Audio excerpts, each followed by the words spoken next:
दोस्तों नमस्कार। आज हम केमिकल काइनेटिक्स के 7th लेक्चर में बात करेंगे शून्य कोटि की अभिक्रिया के बारे में। ये बहुत ही इम्पोर्टेंट है क्लास 12th के लिए और जेट ICR BHE वालों के लिए बहुत इंपॉर्टेंट टॉपिक है।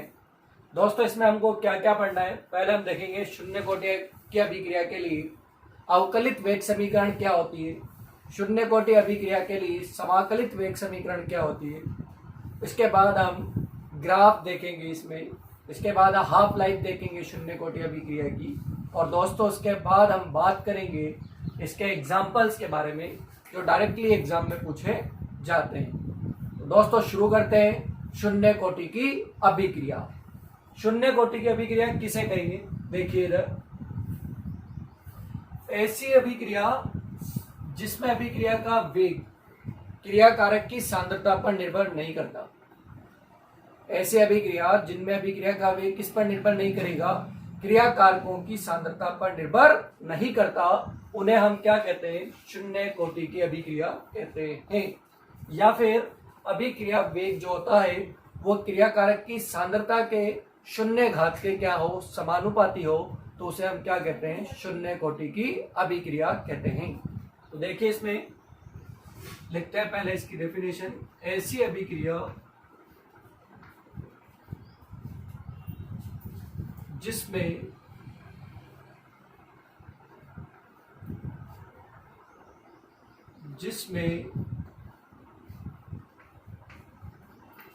अभिक्रिया का वेग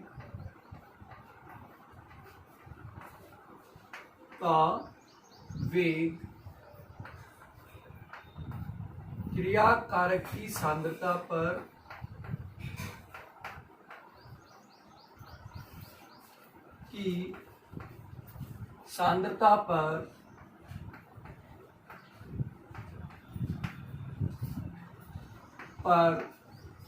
निर्भर नहीं करता,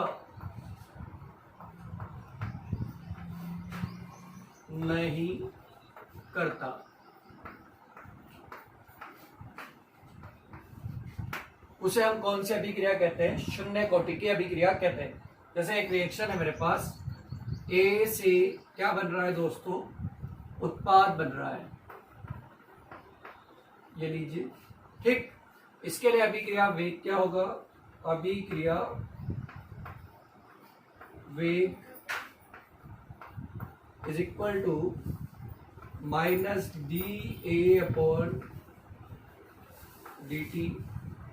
ये कैंसिल, या अभिक्रिया वेग को कैसे लिख सकते हैं, dx/dt, ये लिख दिया। और डायरेक्टली प्रोपोर्शनल ए की सांद्रता की पावर 0। तो ऐसे अभिक्रिया जिसमें अभिक्रिया का वेग क्रिया कारक की सांद्रता के शून्य घात के क्या होता है, समानुपाती होता है, उसे भी हम क्या कहते हैं, शून्य कोटि की अभिक्रिया कहते हैं। तो ये हमारी परिभाषा से आ गया है। यहां से इस समानुपाती चिन्ह को हटाएंगे तो एक स्थिरांक आएगा, dx/dt is equal to k0, और ये a की पावर क्या हो गई दोस्तों, 0 हो गई। इस k0 को कहा जाता है शून्य कोटि अभिक्रिया के लिए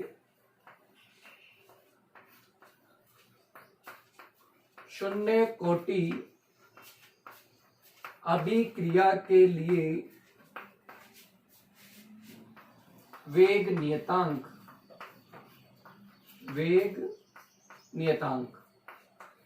ये kg है, या शून्य कोटि अभिक्रिया का वेग नियतांक kg। आगे देखिए दोस्तों, किसी की भी सांद्रता की पावर 0 होती है तो उसका मान कितना होता है, 1 होता है।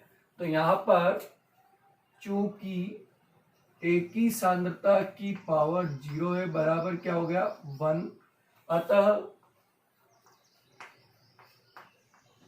dx/dt इज इक्वल टू क्या हो जाएगा, k0 हो जाएगा। ये समीकरण नंबर 1, और इस समीकरण 1 को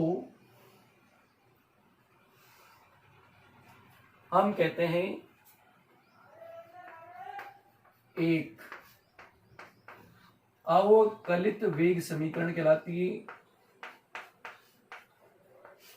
वेग समीकरण कहलाती है। ठीक है दोस्तों, तो शून्य कोटि अभिक्रिया के लिए समीकरण एक क्या है? अवकलित वेग समीकरण है। तो अब देखिए जेट आईसीआर और बीएचयू वालों, आपसे डायरेक्ट पूछा जाएगा कि शून्य कोटि अभिक्रिया के लिए अवकलित वेग समीकरण होती है, तो बहुत सारे ऑप्शन होंगे। एक ऑप्शन ये भी होगा dx by D T is equal to K naught, तो आपका आंसर ये सही होगा। बाकी जो बोर्ड के विद्यार्थी है उनके लिए ये इंपॉर्टेंट है, ये डायरेक्ट डेरिवेशन पूछा जाता है कि शून्य कोटि अभिक्रिया के लिए समाकलित वेग समीकरण व्युत्पन्न कीजिए, तो ये आपके डायरेक्ट डेरिवेशन आएगा, तो आप इसको ऐसे कैसे ही लिखेंगे। ठीक है दोस्तों, आगे बढ़ते हैं। ये तो अवकलित वेग समीकरण थी। इस समीकरण एक को हम कैसे लिख सकते हैं? dx is equal to K not D T, ऐसे भी लिख सकते हैं। ये समीकरण नंबर क्या हो गई हमारी? 2। इस समीकरण 2 का हम करेंगे समाकलन। क्या करेंगे? समाकलन। समीकरण 2 का समाकलन करने पर, समीकरण 2 का समाकलन करेंगे तो समाकलन के लिए बेटा ये समाकलन का चिन्ह होता है ऐसा, यहां लिख देंगे dx is equal to K not, बाहर आ जाएगा कांस्टेंट है, और ये dt। ठीक है, तो ये इसका स्क्रीनशॉट ले लीजिए आप, आगे मैं मिटाऊंगा। ये पूरा का पूरा डेरिवेशन क्लास 12 वालों को करना है। जेट आईसीआर बीएचयू वालों को डायरेक्ट रिएक्शन याद रखनी है कि अवकलित वेग समीकरण क्या होती है, और अगर डेरिवेशन याद रखें तो बहुत अच्छा है। देखिए दोस्तों आगे,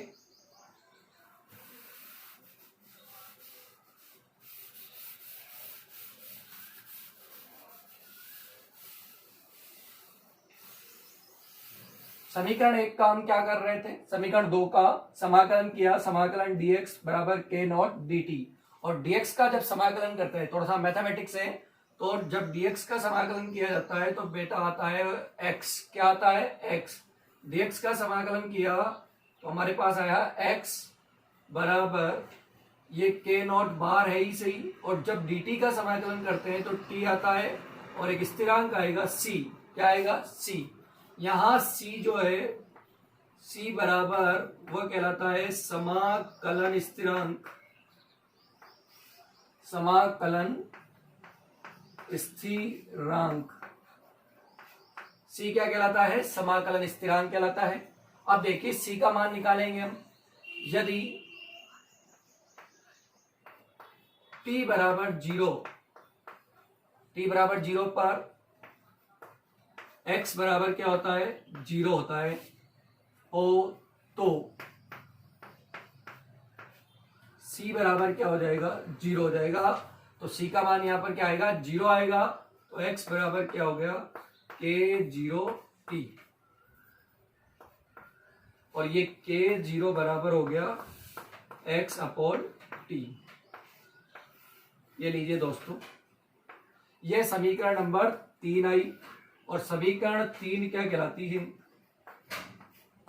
3 शून्य कोटि अभिक्रिया की,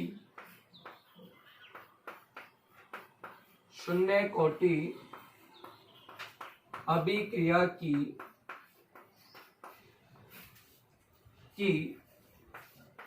समाकलित वेग समीकरण कहलाती है।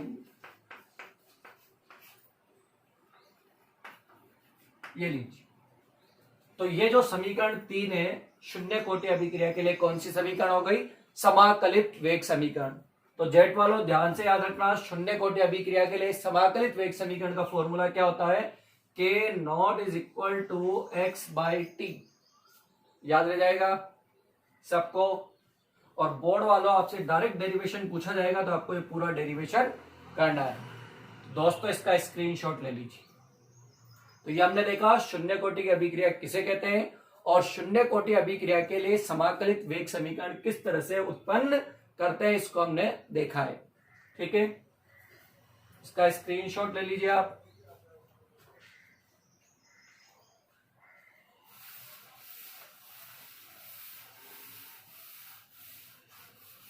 इसके बाद नेक्स्ट टॉपिक पढ़ेंगे हम शून्य कोटि अभिक्रिया की अर्धायु काल या शून्य कोटि अभिक्रिया का अर्ध आयु काल। कोटि की अभिक्रिया का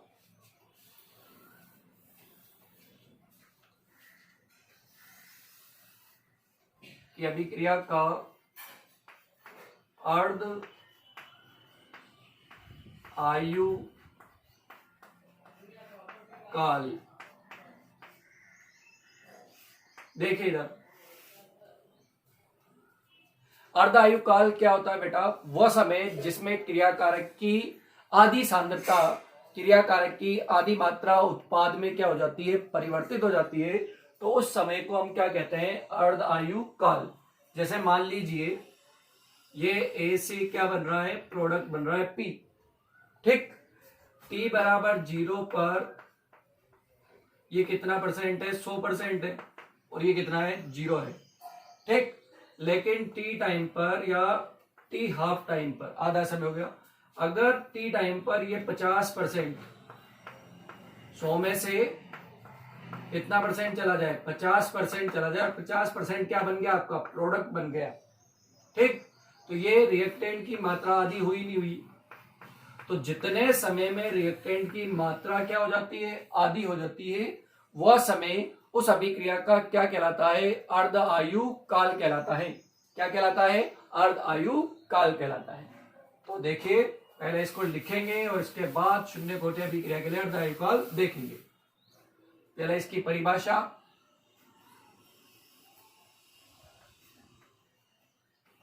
वह समय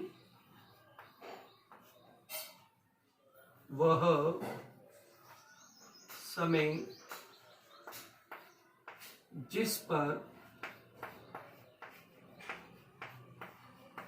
क्रियाकारक की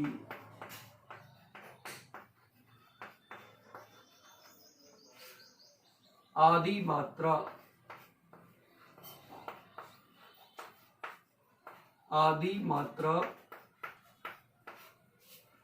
उत्पाद में परिवर्तित हो जाती है।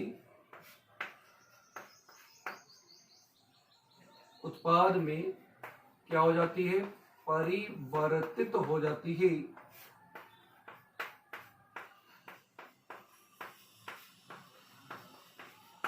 क्या कहलाता है? अर्ध आयु काल कहलाता है। तो देखिए, शून्य कोटि अभिक्रिया के लिए अर्ध आयु काल लिखेंगे तो उससे पहले हम जानते हैं कि शून्य कोटि अभिक्रिया के लिए अभी हमने समाकलित वेग समीकरण देखी थी। वो क्या आई थी? K naught is equal to x by T. ये आई थी दोस्तों। ये टी टाइम पर सांद्रता है x। देखो, अगर t बराबर क्या कर दिया जाए? टी हाफ कर दिया जाए। t बराबर टी हाफ पर x जो होगा वो क्या हो जाएगा? a/2 हो जाएगा। यानी कि सांद्रता क्या हो जाएगी? आधी हो जाएगी। a क्या है? प्रारंभिक सांद्रता। तो x क्या हो जाएगा? टी हाफ पर a/2 हो जाएगा। तो t की जगह तो टी हाफ रखेंगे और x की जगह क्या रखेंगे? a/2 रखेंगे। तो क्या होगा? देखिए यहाँ पर बहुत इंपॉर्टेंट है, ध्यान से देख लीजिएगा। K naught is equal to a/2। ठीक है, a/2 तो आ ही गया x की जगह, और t की जगह क्या आ जाएगा दोस्तों? T half. ठीक, अब देखिए इधर, तो ये क्या हो गया? यहां पर हो गया। अब इसको ऐसे लिख दो आप, T half is equal to, T half को ऊपर ले आओ, a/2, और ये आ गया नीचे K नॉट। ठीक है, और ये ऊपर गया तो ये क्या हो गया? T half is equal to a/2 K naught. ये बेटा जो आया टी हाफ, शून्य कोटि अभिक्रिया के लिए अर्ध आयु काल, ये जो है T half is equal to a/2 K naught. ये शून्य कोटि अभिक्रिया के लिए क्या है? अर्ध आयु काल है। याद रखना इसको, ठीक है। अब देखिए यहाँ पर ए क्या है, ये के दो क्या है, कांस्टेंट है, और के नोट भी क्या है, कांस्टेंट है। और ए क्या है, क्रियाकारक की प्रारंभिक सांद्रता। ए क्या है, क्रियाकारक की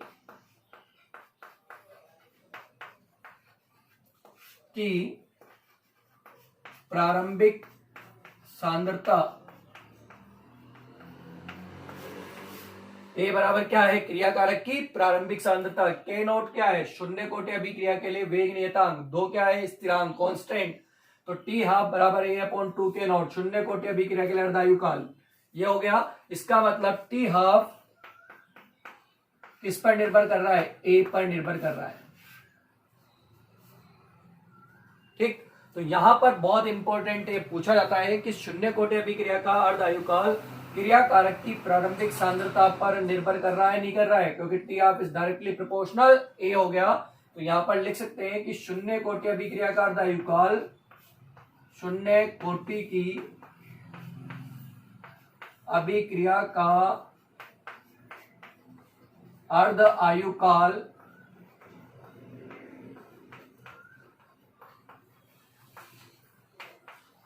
क्रियाकारक की प्रारंभिक सांद्रता पर निर्भर करता है।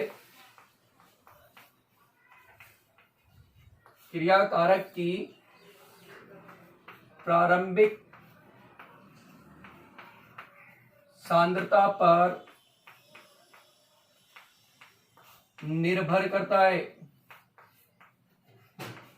या प्रारंभिक सांद्रता की क्या होता है, शून्य कोटि के अभिक्रिया का अर्धायु काल समानुपाती होता है।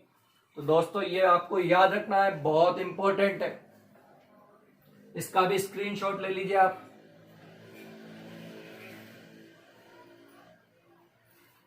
अब देखिए शून्य कोटि अभिक्रिया के लिए ग्राफ देखेंगे हम।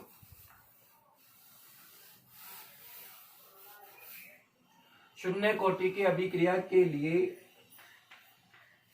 ग्राफ,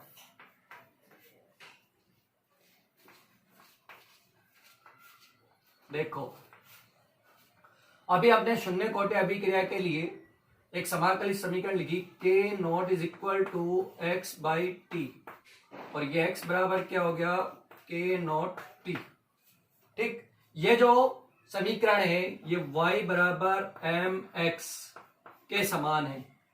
x बराबर के नॉट टी किसके समान है, y बराबर एम एक्स के समान है। तो यदि हम t और x में ग्राफ प्लॉट करें, t और x में क्या करें, ग्राफ को खींचे, तो ग्राफ हमें एक सीधी रेखा प्राप्त होगी, ये वाली सीधी रेखा, ठीक, जिसका ढाल, ढाल बोले तो टेन थीटा, ढाल बोले तो टेन थीटा, ढाल हो जाएगा डेल्टा एक्स और ये डेल्टा टी, ठीक। तो ढाल यानी कि जिसका ढाल या टेन थीटा किसके इक्वल होगा, के नॉट के इक्वल होगा, ठीक। तो ये दोस्तों शून्य कोटि अभिक्रिया के लिए क्या है, ग्राफ है टी और एक्स में। बहुत इंपॉर्टेंट है, डायरेक्ट ग्राफ आ जाता है कि कौन सा ग्राफ शून्य कोटि अभिक्रिया के लिए होता है। तो ये पूरा हमने शून्य कोटि अभिक्रिया को देखा कि शून्य कोटि अभिक्रिया के लिए समाकलित वेग समीकरण क्या होगी। उसके बाद हमने देखा शून्य कोटि अभिक्रिया के लिए अर्धायु काल क्या होगा। उसके बाद हमने बात की दोस्तों शून्य कोटि अभिक्रिया के लिए ग्राफ की, तो वो भी हमने यहाँ पर देखा, ठीक है। अब शून्य कोटि अभिक्रियाओं के उदाहरण वेरी वेरी इंपॉर्टेंट डायरेक्ट पूछे जाएंगे कि ये कौन सी कोटि की अभिक्रिया है। तो अगला हेडिंग है हमारा शून्य कोटि की अभिक्रियाओं के उदाहरण।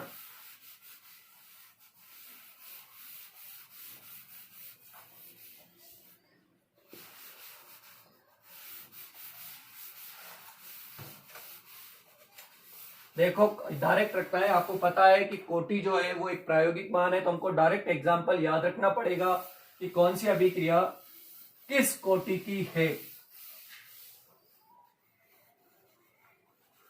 शून्य कोटि की अभिक्रिया के उदाहरण बहुत इंपॉर्टेंट।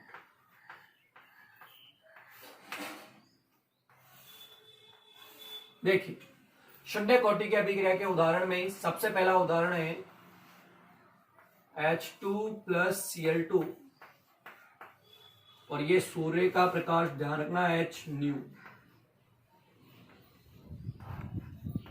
Twice HCl। तो याद रखना, प्रकाश की उपस्थिति में होने वाली अभिक्रियाएं शून्य कोटि की अभिक्रिया होती है। वैसे तो प्रकाश रासायनिक अभिक्रिया अलग होती है, पर आपको ये याद रखना है कि जो प्रकाश की उपस्थिति में हो रही अभिक्रिया वो शून्य कोटि की अभिक्रिया है। तो ये प्रकाश की उपस्थिति में पहला H2 + Cl2 से क्या बन रहा है, 2HCl बन रहा है। किसकी उपस्थिति में बन रहा है, प्रकाश की उपस्थिति में। तो अगर प्रश्न आ जाए कि प्रकाश की उपस्थिति में होने वाली अभिक्रियाएं कौन सी कोटि की होती है, तो आंसर जाएगा शून्य कोटि की अभिक्रियाएं। कौन सी कोटि की अभिक्रियाएं, शून्य कोटि की अभिक्रिया। हम हमारे लेवल तक बात कर रहे हैं, ज्यादा बड़े लेवल पर बात नहीं कर रहे हैं, ठीक है। वहां पर प्रकाश रासायनिक अभिक्रियाएं आ जाएगी, ठीक है, फोटोकेमिकल रिएक्शंस, तो उनको नहीं देखेंगे। तो शून्य कोटि की अभिक्रिया के उदाहरण में पहला प्रकाश की उपस्थिति में होने वाली अभिक्रिया शून्य कोटि की अभिक्रिया। दूसरा देखो PH3, ये है फोस्फीन। फोस्फीन का विघटन, ठीक है, मोलिब्डेनम और टंगस्टन की प्रेजेंस में फोस्फीन का विघटन 2P और ये बन गया 3H2, ठीक। ये भी कौन सी अभिक्रिया है, शून्य कोटि की अभिक्रिया है। तीसरा दोस्तों अमोनिया का विघटन। अमोनिया का विघटन अगर हम टंगस्टन की सरफेस पर कराएंगे तो ये बनेगा N2 + 3H2, ठीक। तो ये शून्य कोटि अभिक्रियाओं के दोस्तों क्या थे, उदाहरण थे। डायरेक्ट पूछा जाएगा कि ये कौन सी कोटि की अभिक्रिया है। अगर आ जाए अमोनिया का टंगस्टन की सतह पर विघटन कौन सी कोटि की अभिक्रिया है, तो आंसर है शून्य कोटि की अभिक्रिया। कौन सी कोटि की अभिक्रिया, शून्य कोटि की अभिक्रिया। आसानी से आप क्या दे सकते हैं, इसका आंसर दे सकते हैं। तो दोस्तों इसका भी आप क्या ले सकते हैं, स्क्रीनशॉट ले सकते हैं। तो दोस्तों आज हमने शून्य कोटि की अभिक्रिया के बारे में तमाम बातें की, ठीक है। तो अब हम उम्मीद करते हैं कि आपको ये लेक्चर अच्छे से समझ में आया होगा। अगर दोस्तों लेक्चर समझ में आया है तो लेक्चर को लाइक करिए, इसको शेयर करिए, ज्यादा से ज्यादा अपने दोस्तों में शेयर करिए और हमारे चैनल को सब्सक्राइब करना ना भूलें दोस्तों। Thank you so much.